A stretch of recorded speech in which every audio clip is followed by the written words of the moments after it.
하나님 말씀은 마태복음 17장을 한번 보도록 하겠습니다. 우리가 잘 아는 변화산에서 시작되어진 주님의 일입니다. 마태복음 17장 1절에서 8절까지 한 절씩 교독합니다. 예수의 후에 예수께서 베드로와 야고보와 그 형제 요한을 데리시고 따로 높은 산에 올라가셨더니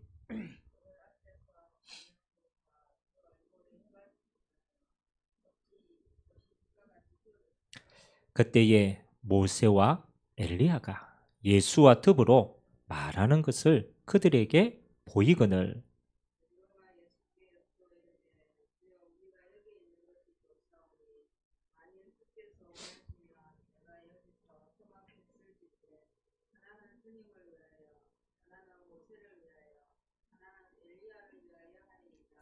말할 때에 호련히 빛난 구름이 그들을 덮으며 구름 속에서 소리가 나서 이르시되 이는 내 사랑하는 아들이요 내 기뻐하는 자니 너희는 그의 말을 들으라 하시는지라. 예수께서 나와 그들에게 손을 대시며 이르시되 일어나라 두려워 말라 하시니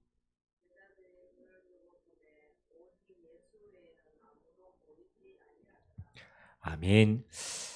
오늘 예수님이 제자들 앞에서 그의 얼굴이 변화되어져서 해같이 빛나고 또 옷이 빛과 같이 휘어졌다.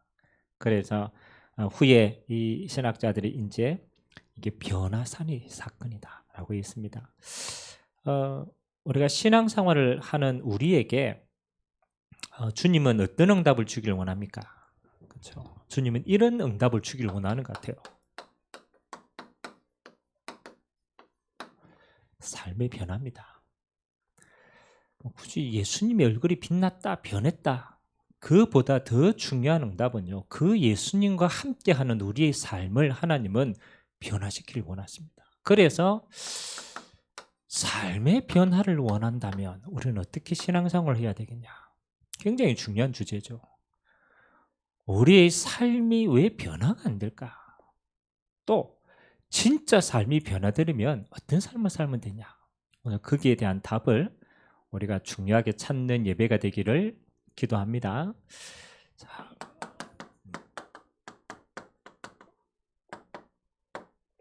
마태복음의 언약의 여정입니다. 사복음서 가운데 시작이죠. 마태복음을 통하여서 주님이 예수님께서 진짜 공생애 동안에 우리에게 주시고자 하는 게 뭘까? 그렇죠? 가장 첫 번째는 정확한 복음입니다. 예수님은 기적도 베풀었고 예수님은 그렇잖아요. 죽은 자도 살렸고 예수님은 병든 자도 치유하고 예수님은 귀신 떼내어 쫓고 많은 이적을 베풀었습니다. 그러나 그건 핵심이 아닙니다. 그렇죠? 진짜 핵심은 뭐냐?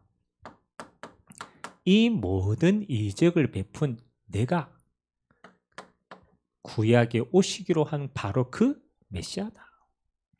예수님은 모든 걸 통해서 이걸 증명한 거예요.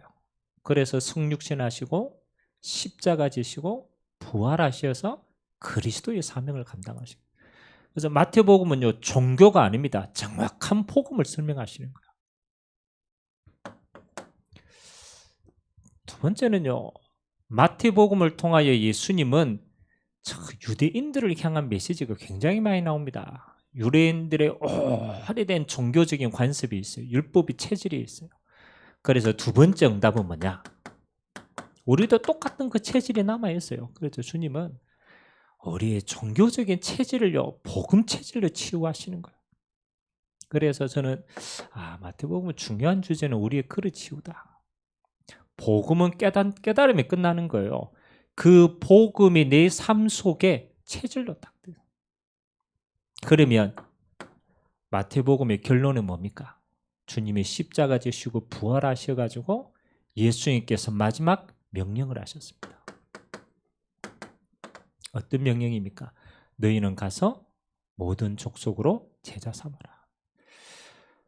하나님은 우리의 체질을 치유하시는 데 그치는 게 아닙니다. 하나님은 우리를 통하여서 땅끝의 응답을 예비하고 있는 거예요. 결국 우리의 남은 인생은 땅끝의 증인으로 세우는 겁니다. 그래서 지난 주간에 우리가 복음의 정확한 내용입니다. 저와 여러분이 신앙생활을 하는데요, 그렇잖아요. 우리의 복음의 내용, 예수님이 뭐라고 얘기합니까? 우리의 동기가 우리에게 한계를 짓는다.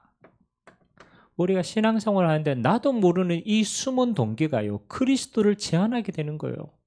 그래서 동기를 바꾸는 거예요. 우리의 동기가 뭐가 되면 됩니까? 그렇죠. 우리의 동기가 그리스도가 되면 끝나는 거예요. 왜? 그리스도 안에 모든 게 있기 때문에. 자, 오늘 변화산의 이야기인데, 그래서 뭐 시간이 있기 때문에 깊이 있게 다 못 들어가지만은 반드시 우리가 알아야 될 부분들이 있습니다. 첫 번째는 뭐냐? 복음 없는 삶은 반드시 한계가 오게 돼 있어요. 그래서 오늘 모세와 그렇잖아요, 엘리야가 나왔어요. 변화산에 갔는데 모세와 엘리야가 그들에게 대표하는 게 뭡니까? 그냥 인물이 아니죠. 모세와 엘리야는 유대인들이 구약의 가장 존경하는 선지자들입니다. 모세는 율법을, 엘리야는 예언을 대표하는 겁니다. 그들 바리새인의 삶에게는 뭐 하는 겁니까? 율법의 삶. 다시 말하면 종교생활의 삶을. 그래서 그들의 뿌리는 어떻게 해요? 한계가 올 수밖에 없는 뿌리입니다. 우리도 종교의 체질을 가졌기 때문에 그냥 살면요, 반드시 세 가지 한계가 와요. 첫 번째는 율법과 종교생활하면요, 가장 첫 번째 어디에 한계가 오느냐? 우리 자신에게 한계가 와요. 우리 자신을요, 우리는 너무나 잘 안다고 생각하지만 우리 자신은 넘어설 수가 없는 거예요. 그래서 어느 날 딱 부딪힙니다. 바리새인의 율법의 잣대로 봤더니요, 한계가 보이는 거예요. 이게 복음의 통로가 되는데 그들은 이 한계를 인정하지 않았어요. 그래서 어느 날 계속 부딪히는 거예요. 우리가 복음 없이 살면요, 두 번째 어디에 한계가 옵니까? 우리의 삶의 환경의 한계가 자꾸 옵니다. 우리와 상관없는 재앙도 오기도 하고요. 우리가 상관없는 삶의 어려움들이 계속 들어닥칩니다. 그 불신자들은 그게 너무 어려우니까 운명이라고 얘기하잖아요. 안 되니까 포기하잖아요.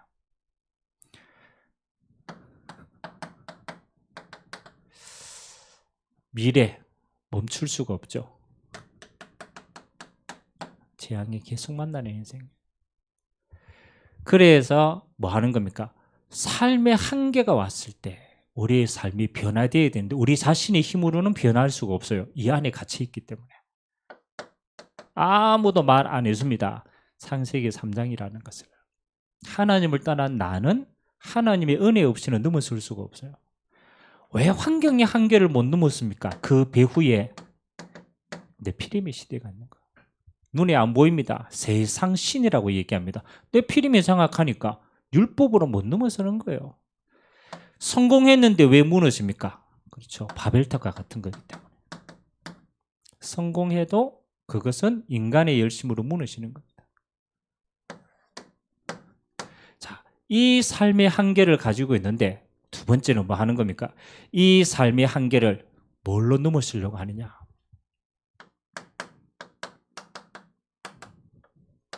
자꾸 종교 생활하는 거예요. 오늘 우리의 삶이 진짜 변화되려면요, 이걸 빨리 치유해야 돼요. 종교 생활. 자, 우리가 열심히 살아야 됩니다. 그러나 열심히 갇히면 안 돼요. 근데 대부분의 사람들이요, 진짜 한계는 뭐 하니까 열심히 했는데 오는 한계는 더 열심히 할 수가 없어요. 그렇잖아요. 그래서 종교생활은요, 열심히 하는데 어느 날 옵니다. 한계 같다고요. 그래서 종교생활의 특징 뭐 하는 거예요? 열심히 하는 거예요. 나를 넘어설 수가 없습니다. 두 번째, 종교생활 바리새인들은요 열심히 하다. 그래서 눈을 어디에 돌렸느냐? 하나님 나라가 너무 어려우니까 여기에 포커스를 두는 거예요. 세상 나라에 포커스를 두는 거예요. 그래서 바리새인이 거룩한 척 보이는데 뭐 하는 겁니까? 자기 배경을 쌓는 거예요. 잘하는 것처럼 권력을 쌓는 거예요. 자리를 쌓는 거예요. 그래서 부도 챙기고 다 챙기는 거예요. 결국은 이 땅 위에 모든 걸 쌓아놓습니다. 예수님은 철저히 이것 때문에 하나님 나라를 못 보는 거예요. 우리가 열심히 했는데 결국은 모든 게 이 땅에만 닿죠. 필요 없는 게 아니고 이걸 가지고는 저 저주를 못 넘어서는 거예요. 종교생활 열심히 하면은 잘 되면 괜찮아요. 근데 희한하죠. 종교생활은 한 번에 무너집니다. 결국은 재앙으로 마감합니다. 그래서 네가 주인 되어진 종교생활 하지 말고 네 세상 배경에 의지하는 종교생활 하지 말고 결국은 무너질 바벨탑과 같은 종교생활 하지 말고 진짜 신앙생활을 해야 돼요. 그래서 예수님이 제자들을 데리고 진짜 변화되려면 어떻게 해야 되느냐. 그래서 오늘 한 가지만 마음에 딱 들면 일단은 인정해야 돼. 우리의 현실. 그 뿌리. 그러면 우리가 어떻게 갱신하면 됩니까? 그래서 우리는 올바른 신앙생활을 해야 돼요. 오늘 변화선에 예수님께서 보여주신 건 전 그거라고 생각하거든요. 이거 가지고는 한계를 넘어설 수가 없어. 오직 예수만 남았다는 것은 예수 안에 진짜 신앙생활을 하라는 거예요. 신앙생활의 키가 뭡니까? 딱 한 가지입니다. 오늘 오직 예수만 남았다. 이 속에는 굉장히 많은 응답이 담아 있어요. 신앙생활을 잘하느냐 못하느냐 열심히 하느냐 열심히 그게 기준이 아닙니다. 신앙생활의 기준은 딱 한 가지입니다. 그리스도가 주인 되어지는 거예요. 예수님께서 마태복음 16장에 신앙 고백을 하고 난 다음에 그때부터 본격적으로 십자가 질 것과 부활에 대한 진짜 그리스도의 사역을 이야기하십니다. 그리고 그들에게 이야기하는 겁니까? 누구든지 나를 따라오려거든 자기를 부인하고 자기 십자가를 지고 나를 따르라. 이게 뭐하고 관계가 있습니까? 그렇잖아요. 진짜 그리스도가 너의 구주가 맞다라면 옛 체질의 종교생활 가지고는 구원할 수가 없는 거야. 이제는 진짜 변화를 원한다. 두 가지를 하는 거야. 우리 자신의 죄인 상태를 부인하고 그거 십자가에 못 박고 이제는 뭐 하는 거요? 그리스도가 주인 된 삶을 사는 거야. 자, 그러면 오늘은 우리가 조금 더 깊이 한번 들어가 봐야 됩니다. 그러면 그리스도가 주인 되었다라는 삶이 어떤 삶일까? 그렇잖아요. 이 하나님의 아들 그리스도 안에 모든 것이 다 있는데 그리스도가 주인 되는 삶은요. 이렇게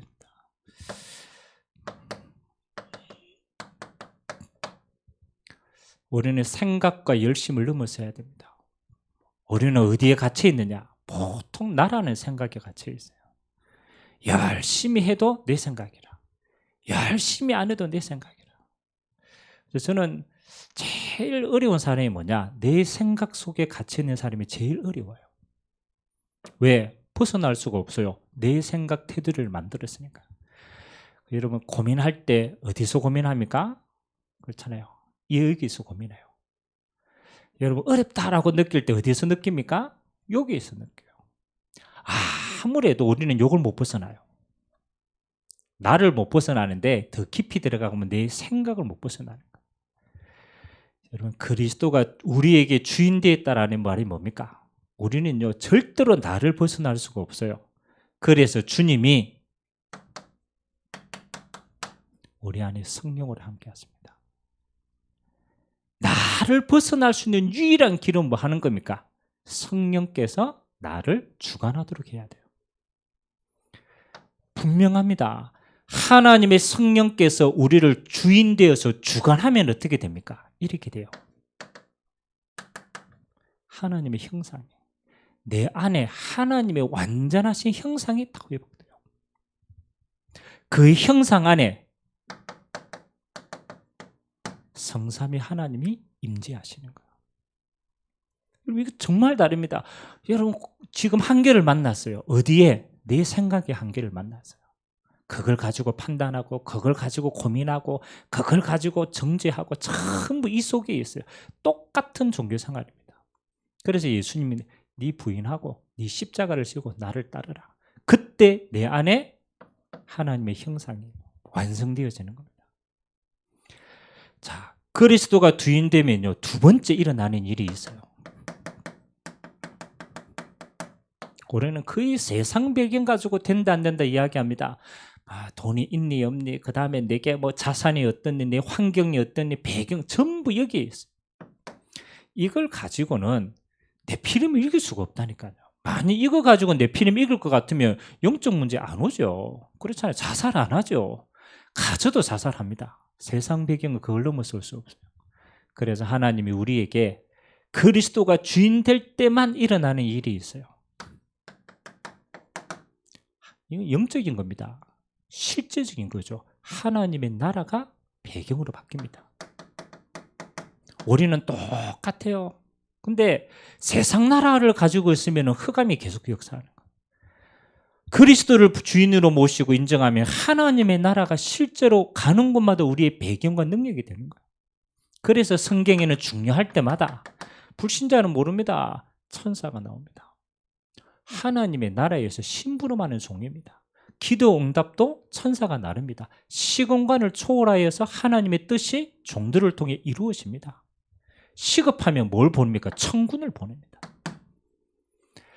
여러분, 이 세상 배경은 아무리 커도 창세기 3장의 사단이라. 하나님의 나라의 배경은요, 뭐 하는 겁니까? 시공간을 초월해서 흑암이 무너지는 거예요. 오늘 예수님이 그걸 볼 수 있는 얼굴이 변화되어지고 그건요 그냥 변화된 게 아니에요. 하나님의 나라의 배경을 가지고 임하신 거예요. 여러분의 미래 어떻습니까? 그렇죠? 신앙생활이 진짜 그리스도가 주인 되면요 반드시입니다. 저와 여러분의 미래 결정되어 있어요. 하나님 나라 가는 것만 그게 결정이 안 돼, 그것만 결정되어 있는 게 아닙니다. 예수님이 마지막에 말했습니다. 오직 성령이 너희에게 임하시면 너희가 권능을 받고 땅 끝까지 내 증인이 되리라. 이게 무서운 말입니다. 세상 끝날까지 예수가 그리스도인 인생의 증거를 너희에게 주겠다. 그래서 너희를 보고 모든 사람이 하나님이 살아계심을 알 수 있도록 증거 주시는 증인으로 서겠다. 저와 여러분의 미래는 정해져 있습니다. 세계복음화의 증인으로 서서 하나님께 영광 돌리는 것인 줄 믿습니다. 신앙생활을 하시라. 종교생활과 신앙생활은 하늘과 땅 차이입니다. 여러분의 기준이 어딘가를 잘 봐야 돼요. 아직도 내 열심 속에 있습니까? 그렇죠? 영적 문제 피해갈 수가 없어요. 아직도 세상 나라 속에 고민하고 있습니까? 미안하지만 운명을 피해가고 사단의 재앙을 피해갈 수가 없어요. 그렇죠? 마지막에 무너진다니까. 그래서 예수님이 변화산을 통하여서 뭐 하는 겁니까? 진짜 그리스도가 주인 되어진 변화된 삶은 이렇게 사는 것이다. 자, 그러면 우리의 이제 마지막 고민은 하나입니다. 그러면 이 그리스도가 주인 되어진 삶을 우리가 어떻게 변화산에 올라가서만 누리는 게 아니고 진짜는 뭡니까? 우리의 삶입니다. 삶. 그것도 평상시 삶입니다. 이게 다잖아요. 아니 이걸 꼭 교회에 왔으면 이것만 누립니까? 그건 아닙니다. 변화산을 내려와야 돼요. 주님이 진짜 응답은 뭡니까? 우리의 평상시 삶 속에 이 응답을 주시겠다는 거예요. 그럼 그걸 찾는 거예요. 내 평상시 삶이 뭐 하는 겁니까? 변화의 삶이 되는 거예요. 매일의 삶이 어떻게 변해서, 물론 우리가 뭐 아침형 인간으로 갱신도 하고 막 우리 삶의 자세도 좀 바꾸고 뭐 그것도 갱신이고 변합니다. 근데 오래 못 가더라고. 근본적인 변화가 있어야 돼요. 그 근본적인 변화를 일으키는 내 힘이 있어야 돼요. 그래서 주님이 주인 되어진 삶의 자세가 딱 달라요. 행위보다 더 중요한 것이 자세입니다. 내 자세와 중심이 어떠냐에 따라서 달라지는 거예요. 변화된 사람의 삶의 자세는 뭐냐? 항상입니다. 영적 우선순위다. 여기에 생을 걸어빼야 돼요. 여러분, 진짜로 영적인 게 내 삶의 우선순위가 딱 되어지는 이 힘이 있어야만 우리는요, 진짜 그리스도가 주인된 삶을 깊이 있게 누려나갑니다. 결단해서요, 여러분의 첫 시간 하나님 앞에 변화산의 응답이 여러분의 삶의 응답으로 이어지는 코드입니다. 나의 첫 시간이 어떠냐? 저는 이게 다라고 생각하거든요. 우선순위는 첫 번째 게 들어있는 겁니다. 시간도 첫 번째 것, 우리의 재물도 첫 번째 것, 우리의 삶의 모든 것을 첫 번째 건 하나님의 것이다. 저는 그렇게 결단합니다. 이게 내 영적 우선순위 중심이고 자세다. 첫 시간을 뭐 하는 거냐? 다른 거 아무것도 필요 없습니다. 이걸로 시작해라. 성삼위 하나님이 함께 하시는 하나님의 형상의 능력으로 시작해라. 이게 다 아닙니까? 하나님 이것 때문에 우리에게 모든 거 주셨는데 내 생각과 내 기준으로 시작하지 말고 한계 만납니다. 그건 우리의 시작이 아닙니다. 내 첫 시간이 성삼위 하나님 변화산에서 변화된 주님의 모습을 본 그들의 삶처럼 매일같이 하나님의 형상의 능력 안에 성삼위 하나님이 임재하시는 이 누림으로 시작해라. 그래서 반드시 진짜 좀 힘을 얻으세요. 영적인 힘을 얻으세요. 여러분 마음과 생각에 영적인 힘을 얻으세요. 어떤 일을 시작해야 되는데 내가 힘이 없다. 영적인 힘이 없다. 생각도 힘이 없습니다. 계획하는 것도 힘이 없어요. 실천 힘이 없으니까 못하는 거예요. 전부 다. 두 번째는 우리의 삶의 모든 그렇잖아요. 시간들이 있잖아요. 그렇죠? 우리 평상시의 삶의 시간. 어디를 가고 누구를 만나고 뭐든 하는 것. 이때는 하나만 딱 생각하세요. 의미를 좀 생각해라. 어떤 의미입니까? 그렇죠. 하나님 앞에서 의미를 좀 찾으시라. 내 생각으로 의미를 찾으면 세상 배경 가지고요. 그거밖에 안 돼요. 그렇잖아요. 하나님의 나라가 배경이라면 달라지는 거예요. 하나님 앞에서의 의미를 찾아야 돼요. 하나님 보실 때 이 만남은 왜 주셨는가? 어떤 의미인가? 찾으셔야 돼요. 어떤 일을 한다. 그렇잖아요. 의미 없는 일처럼 그거 가치 없는 게 없어요. 하나님 보실 때 하나님의 나라를 두고 이 일을 볼 때 이 일은 내게 어떤 의미고 어떤 응답이 숨겨져 있는가? 우리의 삶이 누구를 만나는가 하고 뭔 일을 하는가 하고 그렇잖아요. 평상시에 모든 여러분의 혼자만의 시간도 마찬가지입니다. 하나님 앞에서 의미를 생각해라. 그러면 여러분이 굉장히 가치 있는 삶이 되는 거예요. 아무것도 안 해도 그거는 하나님 나라의 가치가 있습니다.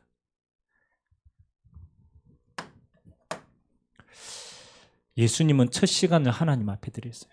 예수님이 행하는 모든 일 속에는 하나님 나라의 의미를 찾았어요. 그렇잖아요. 그 메시지로 나갔다니까요. 여러분의 항상입니다. 마지막 시간은 어떠냐? 그렇잖아요. 마지막 시간 뭐든지 다 끝내놓고 자기 전에 혼자만의 시간입니다. 깊은 시간을 좀 가지시라. 깊은 시간을 가지시라. 그래서 저는 자기 전에 하나님 앞에 이 좀 혼자 있는 시간이니까 그냥 누워서 깊이 호흡도 하고 깊은 시간을 가집니다. 하나님이 나에게 실제로 치유하는 시간. 하나님의 성령으로 내 근본들이 변화되어지는 시간. 저는 이게 우리의 삶에 있어서 변화산의 시간이라고 생각합니다. 아니 꼭 우리가 변화산 올라가서 예수님 변화된 거 보고 야 하나님의 아들이구나 얘기가 좋습니다. 여러분 그걸로 만족한 예수님 내려가자 그랬어요. 그 응답이 우리의 평상시 삶 속에는 영적인 이 그리스도 안에 있는 누림으로 이어져야 되는 거예요. 저와 여러분에게 이 변화의 축복이 있게 되시길 주님의 이름으로 기도드립니다. 자, 그러면 여러분의 삶의 내적인 변화가 이렇게 생기면 그렇잖아요. 이 내적인 변화는 반드시 외적 변화를 인도하게 됩니다. 그래서 여러분의 삶에요, 희한합니다. 이게 자꾸 드러나게 됩니다. 아무것도 안 했는데 삶의 영향력이 드러납니다. 이거 무서운 겁니다. 부정적인 사람은요, 가는 곳마다 희한해요. 부정적인 영향력이 미쳐요. 그런 사람이 있잖아요. 괜히 떡 하나 더 주고 싶은 사람이 있고, 괜히 먹고 있는 떡도 뺏고 싶은 사람이 있어요. 있어요, 없어요? 있다니까요. 희한합니다. 그 사람의 내적인 게 어떤가에 따라서 영향력으로 드러납니다. 말할 수 없는 게 드러나요. 우리가 내적으로 이 변화의 힘을 가지고 있으면은 우리의 삶에 영향력들이 미치기 시작하는 거예요. 그래서 성경에는 그걸 어떻게 표현했느냐? 그냥 우리가 성령 충만함 받았는데 하나님이 문을 열어갔습니다. 희한하죠? 가는 곳마다 자꾸 문이 열려요. 마가다락방에 있는데 15개 나라가 오는 거예요. 문이 열리는 거예요. 내가 한 게 없어요. 그냥 문이 열리는 거예요. 영향력. 이걸 영적으로 말하면 영적인 파워가 전달되는 거예요. 아니, 초대교회는 어마어마한 사건과 문제가 일어났다니까요. 그렇잖아요. 핍박도 환란도 일어났어요. 근데 참 희한하죠. 이 힘을 가진 사람은 전부 다 기회가 바뀌어요. 스데반의 환란으로 안디옥 교회 문이 열립니다. 예루살렘 교회 안의 갈등으로 7 집사가 세워집니다. 희한하죠. 모든 문제가 응답의 기회가 되는 거예요. 누구에게? 힘이 있는 자에게. 오늘 여러분이 어떤 상황 속에 있습니까? 저는 그건 문제 아니라고 생각합니다. 진짜 문제는 내가 종교 생활하고 있냐, 신앙 생활하고 있냐, 그 차이입니다. 그리스도가 주인 되느냐, 주인이 아니냐, 그 주인된 그리스도를 내 평상시 삶 속에 진짜 누리느냐 안 누리느냐가 모든 겁니다. 그러면 여러분의 삶은요, 눈에 안 보이게 영향력으로 드러납니다. 이번 한 주간 또 여러분의 삶에 이런 열매가 맺혀지는 축복의 시간 되기를 주님의 이름으로 기도합니다. 한 해를 마무리하는 이제 11월입니다. 그리고 2주 후에는 우리 추수감사주일이 있습니다. 여러분 삶을 잘 갱신하시면서 뭐를 하나님 앞에 감사의 조건들을 하나하나 이제 찾아서 하나님 앞에 진짜 감사로 영광 돌리는 그런 한 해 되기를 주님의 이름으로 기도드립니다. 기도하겠습니다. 같이 한번 기도합시다. 오늘 우리의 삶의 변화를 정말로 원한다라면 하나님, 오래된 나의 종교 생활의 체질들 하나님 그거 내려놓고 오늘 변화산에서 제자들이 그리스도의 온전한 변화를 보고 그리스도만 남은 그 신앙의 생활이 우리에게 시작되는 삶이 될 수 있도록 하나님, 이 누림이 우리의 누림이 되어줄 수 있도록 주님이 축복하여 주옵소서. 우리 같이 한번 말씀 잡고 합심으로 한번 기도하도록 하겠습니다. 살아계신 하나님 감사드립니다. 하나님 아버지, 우리의 삶 속에 우리는 개인의 한계도 있습니다. 하나님, 우리의 환경 속에서도 한계처럼 보이는 것들이 늘 물밀듯이 몰려옵니다. 하나님, 우리의 미래와의 불안과 하나님 그 미래의 재앙들이 우리의 삶 속에 늘 영향을 미치고 있습니다. 나의 종교 생활을 가지고는 나의 생각을 넘어설 수 없습니다. 종교 생활을 가지고는 환경의 영적 배경을 이길 수도 없고 미래에 임한 재앙을 이길 수가 없습니다. 그래서 오늘 예수님께서는 제자들을 데리고 산에 올라가서 하나님, 엘리야도 모세도 사라지고 오직 예수만 남아서 그 예수님이 주인 되어진 삶이 어떠한 삶인가를 보여주셨습니다. 하나님, 그러합니다. 하나님, 엘리야도 모세도 사라지는 겁니다. 율법도 종교도 사라지는 것입니다. 하나님, 오늘 그리스도가 주인 되어진 자들에게 하나님 성삼위 하나님이 영적으로 임재하는 시간 되게 하시고 우리의 모든 삶 속에 하나님의 나라의 배경으로 충만한 시간 되게 하시고 성령 충만의 증인으로 땅끝까지 예수가 그리스도의 되심을 간증하는 인생 되도록 증거 허락하여 주시옵소서. 영적 우선순위의 삶 오늘도 집중하여 기도합니다. 나의 첫 시간과 마지막 시간이 시작과 끝이 하나님 앞에 있어 나의 모든 삶 속에는 의미를 찾고 하나님 주신 응답들을 확인하는 시간 되시도록 하나님 인도하여 주시기를 원합니다. 우리의 삶의 영향력이 하나님 모든 것이 문이 되고 모든 것이 기회가 되고 모든 것이 하나님의 나라 이루는 축복의 통로가 될 수 있도록 오늘도 합심하여 기도하는 이 시간 성삼위 하나님이 함께하는 시간 되도록 축복하여 주옵소서. 예수 그리스도 이름으로 기도합니다. 아멘. 우리